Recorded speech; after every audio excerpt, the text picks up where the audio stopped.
Hello everyone, welcome to S UPPSC. मेरा नाम वंदना सिंह है। ये हमारा test series and current affair course 1 जून से स्टार्ट हुआ है। आप इस नंबर पे व्हाट्सएप करके रजिस्ट्रेशन करा सकते हैं। चलिए हम ज्योग्राफी के मोस्ट इंपॉर्टेंट क्वेश्चन डिस्कस करते हैं।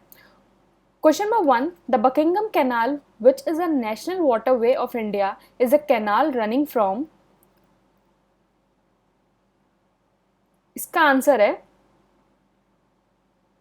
Answer B, Vijayawada to Villupuram. तो बकिंगम जो कैनाल है वो विजयवाड़ा जो आंध्र प्रदेश में है और विल्लुपुरम तमिलनाडु, तो आंध्र प्रदेश से तमिलनाडु तक ये रन करता है। और बकिंगम कैनाल जो है 796 किलोमीटर का एक long water fresh water navigation canal है और जो साउथ इंडिया के जो कोरोमंडल कोस्ट है उसके पैरेलल ये रन करता है from the Andhra Pradesh to Tamil Nadu. तो क्वेश्चन नंबर 1 का आंसर हो गया B, Vijayawada to Villupuram. Question number 2, match list 1 with list 2। List 1 में कुछ आपको प्लेसेस गिवन है एंड लिस्ट 2 में वो प्लेसेस कौन सी रिवर पे सिचुएटेड हैं ये गिवन है, तो ये आपको मैच करना है। तो इसका आंसर है आंसर सी, 4 3 2 1। तो हैदराबाद जो है वो मूसी रिवर पे है, तिरुचिपल्ली जो है वो कावेरी रिवर पे है, सूरत तापी, नासिक गोदावरी। क्वेश्चन नंबर 2 का आंसर हो गया C, 4 3 2 1। Question number 3, which of the following is not one of the reason for concentration of jute mills in Kolkata. तो जूट मिल्स जो कोलकाता में है इनमें से कौन सा वो रीज़न नहीं है कि जिसकी वजह से जो जूट मिल अबंडेंस में जूट मिल कोलकाता में है। तो इसका आंसर है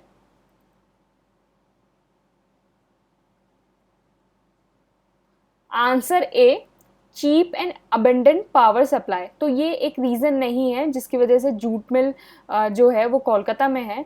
बाकी सारे रीज़न है कि वहाँ जो अवेलेबिलिटी ऑफ कोल है और large supply of cheap labour and water required for industry and जो पोर्ट कोलकाता पोर्ट है वो ईजिली जो एक्सपोर्ट है वो जूट के एक्सपोर्ट के लिए काम आता है। तो ये सारे रीज़न है, कोल, चीप सप्लाई और वाटर, चीप वाटर और लेबर एंड कोलकाता पोर्ट। तो क्वेश्चन नंबर 3 का जो आंसर हो गया ए, ये करेक्ट रीज़न नहीं है। Question number 4, which of the following fertiliser provides maximum amount of nitrogen. तो इनमें से कौन सा ऐसा फर्टिलाइजर है जो maximum amount of nitrogen provide करता है। इसका आंसर है आंसर बी, यूरिया। तो यूरिया एक ऐसा फर्टिलाइजर है जो maximum amount of nitrogen produce करता है और यूरिया के अंदर जो मैक्सिमम परसेंटेज ऑफ नाइट्रोजन होता है वो कम से कम 46% होता है।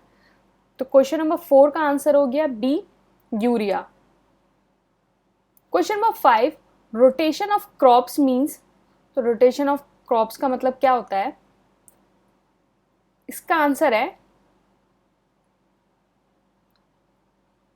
Answer C, different crops are grown in succession to maintain the soil fertility.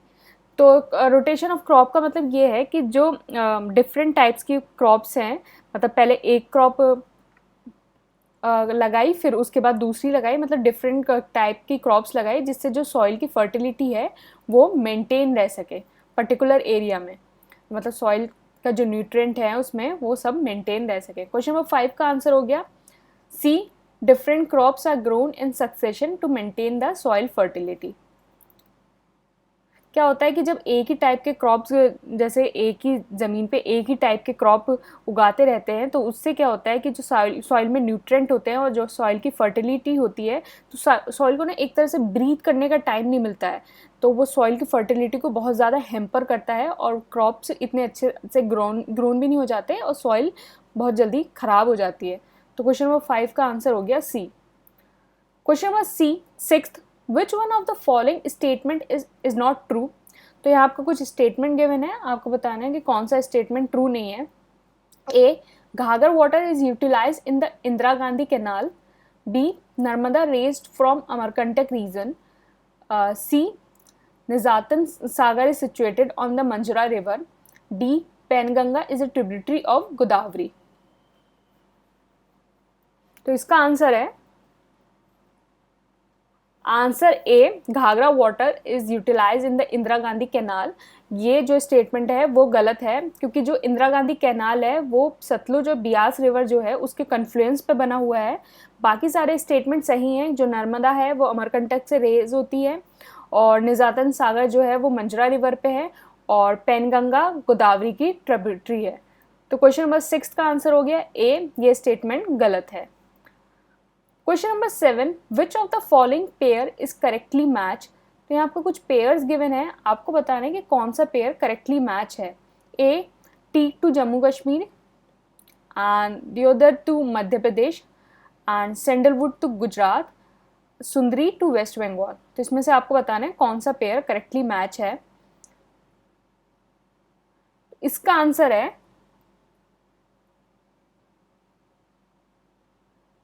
Answer D, Sundari to waste Bengal. तो जो सुंदरी ट्रीज हैं वो वेस्ट बंगाल में पाए जाते हैं। टीक जो है, जो टीक ट्रीज हैं वो पेनिनसुलर रीजन में, जितना भी पेनिनसुलर रीजन है वहाँ टीक ट्रीज पाए जाते हैं। और दियोदर जो ट्रीज है वो बेसिकली हिमालय रीजन में पाए जाते हैं, और सैंडलवुड जो है वो सदर्न इंडिया में पाया जाता है।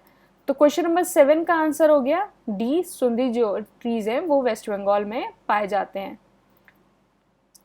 Question number 8, a fertile soil suitable growing common crops is like to have a pH value of। तो एक फर्टाइल सॉइल जो है, जो सुटेबल है कॉमन क्रॉप्स उगाने के लिए, उसका पीएच लेवल कितना होता है।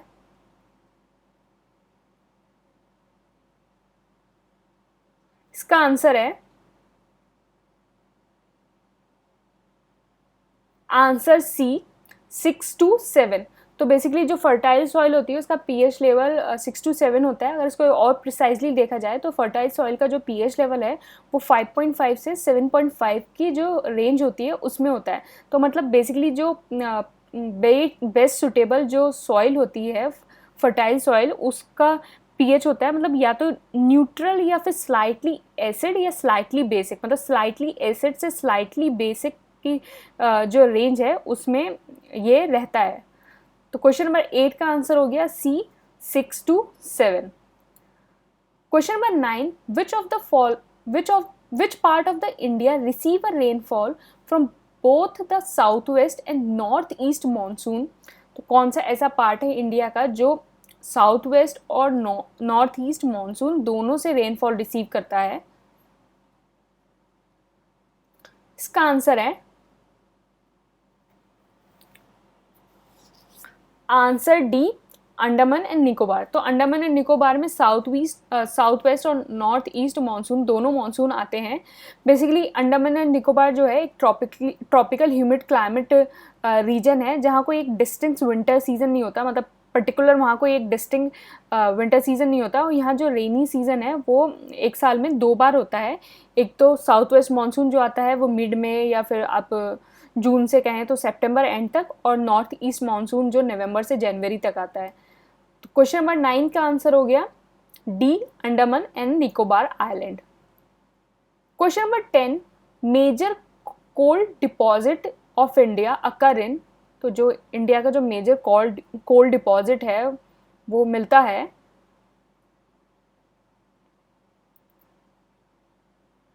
इसका आंसर है answer B, seams separated by sedimentary rock.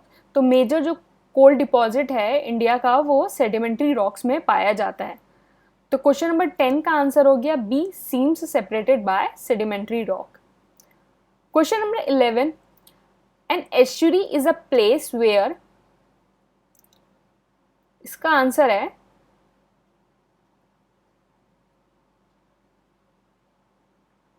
Answer D, fresh water and salt water mix near the mouth of a river. तो एस्चुरी एक ऐसी प्लेस है जहाँ जो सॉल्ट वाटर होता है और फ्रेश वाटर होता है वो मिक्स होता है। बेसिकली एस्चुरी एक ऐसा एरिया हो गया जहाँ जो रिवर का जो फ्रेश वाटर और ओशन का जो सॉल्ट वाटर होता है वो जब मिक्स होता है उस पर्टिकुलर प्लेस को एस्चुरी कहते हैं। और जैसे फॉर एग्जांपल एस्चुरी के जैसे जो रिवर्स एस्चुरी फॉर्म करती हैं वो जैसे नर्मदा रिवर हो गया या तापी रिवर हो गया, ये रिवर्स एस्चुरी फॉर्म करती हैं। तो क्वेश्चन नंबर 11 का आंसर हो गया D, fresh and salt water mix near the mouth of a river. Question number 12, which of the following are the low countries of Europe. तो इसमें से कौन सी ऐसी कंट्रीज हैं जिनको लो कंट्रीज ऑफ यूरोप कहा जाता है। इसका आंसर है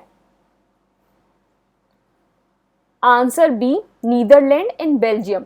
तो नीदरलैंड और बेल्जियम को लो कंट्रीज कहा जाता है। बेसिकली लो कंट्रीज क्या होती हैं कि वो कोई भी ऐसी कंट्री जिनका जो लैंड सरफेस एरिया होता है या तो बिल्कुल सी लेवल पे हो या फिर सी लेवल से भी बहुत ज़्यादा नीचे हो, तो उन कंट्रीज़ को पर्टिकुलरली लो कंट्रीज़ कहते हैं।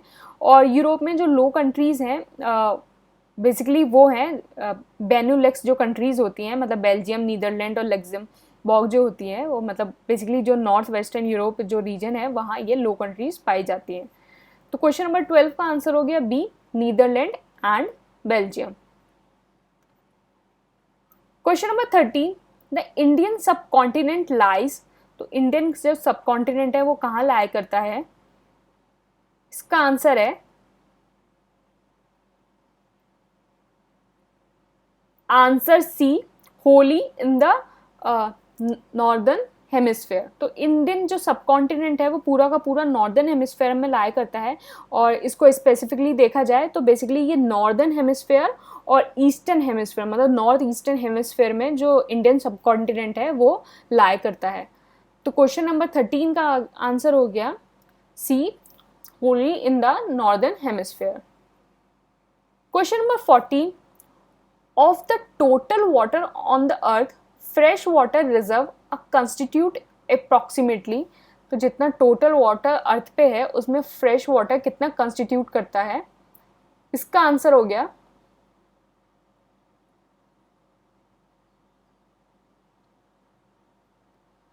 Answer B, 2.7%।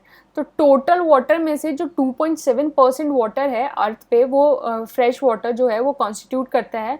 और इसमें से अगर 2.7 वाटर में से देखा जाए तो सिर्फ 2% वाटर है वो यूज्ड होता है एज अ ड्रिंकिंग वाटर, और बाकी जितना वाटर होता है वो ग्लेशियर, आइस कैप्स या परमाफ्रॉस्ट और या फिर ग्राउंड वाटर में स्टोर्ड रहता है।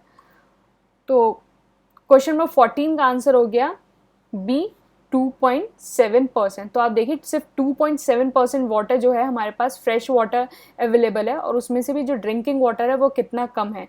तो इसका मतलब ये है कि हमें वाटर को सेव करना चाहिए, वरना आने वाले टाइम में हमें बहुत ही मुश्किल होने वाली है। तो question number 15, which of the following natural region is inhabited by the Eskimos of Canada and Alaska, Lapps of Finland and Samoyeds and Yakuts of Siberia. तो कौन सा ऐसा रीजन है जो नेचुरल रीजन जो इनहेबिटेड बाय एस्किमोज, लापाज या फिर स्यूमिट्स और याकट्स से ऑफ साइबेरिया से। तो इसका आंसर है आंसर बी, पोलर टुंड्रा। तो पोलर टुंड्रा जो रीजन है बेसिकली वो नेचुरल रीजन जो इनहेबिटेड है, एस्किमोज होते हैं वहाँ, लापाज होते हैं, यकुत्स होते हैं और सैमोट्स होते हैं, तो वो पोलर टुंड्रा रीजन में पाए जाते हैं। तो क्वेश्चन नंबर 15 का आंसर हो गया B, polar tundra. Question number 16, which of the following is known as the cold pole of the world. तो इसमें से कौन सा ऐसा रीजन है जिसको cold pole of the world कहा गया है। इसका आंसर है answer B, Verkhoyansk in Russia. तो वर्खोयस्क इन रशिया जो है उसको cold pole of the world कहा गया है। मतलब वहाँ जो टेम्परेचर है वो इतना ज़्यादा लो होता है कि वहाँ उसको कोल्ड पोल कहा जाता है। तो क्वेश्चन नंबर 16 का आंसर हो गया B. Question number 17, the tropical rain forest appears in which of the following regions. तो जो ट्रॉपिकल रेन फॉरेस्ट है वो किस रीजन में अपीयर होता है। इसका आंसर है answer B, north and south of the Congo basin. जो ट्रॉपिकल रेन फॉरेस्ट है वो basically north and south of the Congo basin में मिलता है। और बाकी जो रीज़न है जो ट्रॉपिकल रेन फॉरेस्ट पाया जाता है, एक तो अमेजन रिवर बेसिन हो गया मतलब साउथ अमेरिका में, कॉन्गो रिवर बेसिन हो गया वेस्टर्न अफ्रीका में, और जो साउथ ईस्ट एशिया है वहाँ उस रीजन में ये ट्रॉपिकल रेन फॉरेस्ट पाया जाता है। तो क्वेश्चन नंबर 17 का आंसर हो गया B, north and south of the Congo basin. Question number 18, the meeting of warm and cold current in the ocean gives rise to, तो जो meeting of warm and cold current है ocean में वो give किसको rise करते हैं? तो इसका आंसर है आंसर सी, फॉग। मतलब जब वार्म और ओशन करंट जब मिलते हैं तो वो तो उस जगह पे कोहरा होता है। तो क्या होता है, जैसे वार्म जो ओशन करंट है उसके जो ऊपर जो एयर होती है वो वार्म होती है, एंड जो कोल्ड ओशन करंट होता है उसके ऊपर जो एयर होती है वो कोल्ड होती है। तो जब वार्म और कोल्ड जो ओशन करंट जब मीट करते हैं तो जो वार्म ओशन करंट है ना वो कंडेंस हो जाता है after meeting with the cold air of the cold ocean current. मतलब जो वार्म ओशन करंट जब कंडेंस होगा कोल्ड एयर से तो उसके बाद जो होता है वो फॉग वहाँ फॉर्म होना शुरू होता है। तो जब वार्म और कोल्ड जब मिलते हैं तो वहाँ कोहरा होता है। तो क्वेश्चन नंबर 18 का आंसर हो गया C, fog. Question number 19, the gap between the birth rate and the death rate per 1000 mid year population of a given region is known as, तो the gap between the birth और death rate per 1000 mid year population of a region is known as, इसका answer है answer B, natural growth rate of population. तो जो gap होता है between the birth rate and the death rate per 1000 mid year population उसको natural growth rate of population कहा जाता है। तो क्वेश्चन नंबर 19 का आंसर हो गया B, natural growth rate of population. Question number 20, the trans Indian railway connects, तो trans Indian railway connect करती है, इसका आंसर है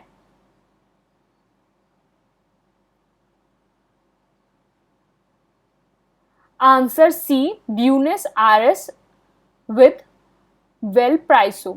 तो ब्यूनस आयर्स को वेलप्राइसो के साथ जो है ट्रांस इंडियन रेलवे जो है वो कनेक्ट करती है। तो ब्यूनस आयर्स जो हो गया वो अर्जेंटीना में हो गया, वेलप्राइसो जो हो गया वो चिली में हो गया। तो अर्जेंटीना को चिली के साथ ये कनेक्ट करती है ट्रांस इंडियन रेलवे।